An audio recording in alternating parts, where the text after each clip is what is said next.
Tejas MLC ఎన్నికల్లో ఉపాధ్యాయులందరూ చారిత్రాత్మక తీర్పిచ్చారని కేంద్ర మంత్రి బండి సంజయ్ అన్నారు.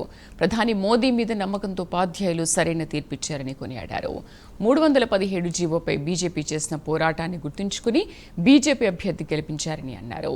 మల్క కుమరయ్య ఉపాధ్యాయ సమస్యలపై పోరాడతాడని ధీమా వ్యక్తం చేశారు. బీజేపీ అభ్యర్థిని ఓడించడానికి కాంగ్రెస్ బీఆర్ఎస్ రెండూ ఒకటై ఎన్నికల్లో ప్రత్యర్థుల గెలుపు సహకరించాయని ధ్వజమెత్తాయి.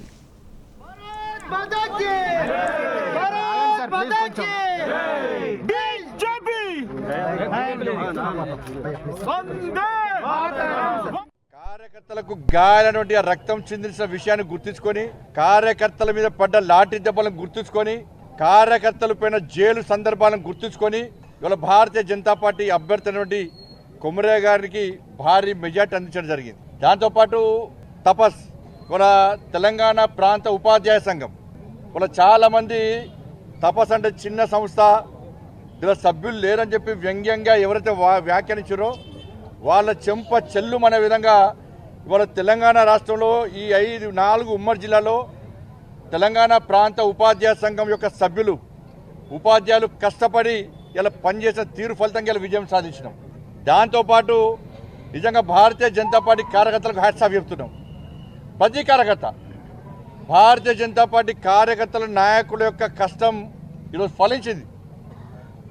ఒక్కొక్క కార్యకర్త వాళ్ళ పూర్తి సమయాన్ని వెచ్చించి వాళ్ళ సొంత పనులను పక్కబెట్టి ఈరోజు కొమరయ్య గారి యొక్క విజయం కోసం ఇవాళ కష్టపడి పనిచేసిన ఫలితంగా ఈరోజు విజయం చేకూర్చడం జరిగింది. పోలింగ్ రోజు కాంగ్రెస్ పార్టీ ఎట్లా చేసిందంటే ఒక వర్గం ఓట్ల కోసం ఆ వర్గానికి సంబంధించిన వ్యక్తిని విత్డ్రా చేసినట్టు చేయించి సోషల్ మీడియా ద్వారా మైనార్టీలందరూ ఒక్కటి కావాలి, భారతీయ జనతా పార్టీ అభ్యర్థులను ఓడించాలని చెప్పి సోషల్ మీడియా ద్వారా తప్పుడు ప్రచారం చేసింది. ఇవాళ బీసీలను ముస్లింలను బీసీలో చేర్స్తాం, కులగరం అది కరెక్ట్ అని విర్రవీగిన కాంగ్రెస్ పార్టీకి ఇలా టీచర్సు ఇలా సరైన గుణపాఠం చెప్పారు.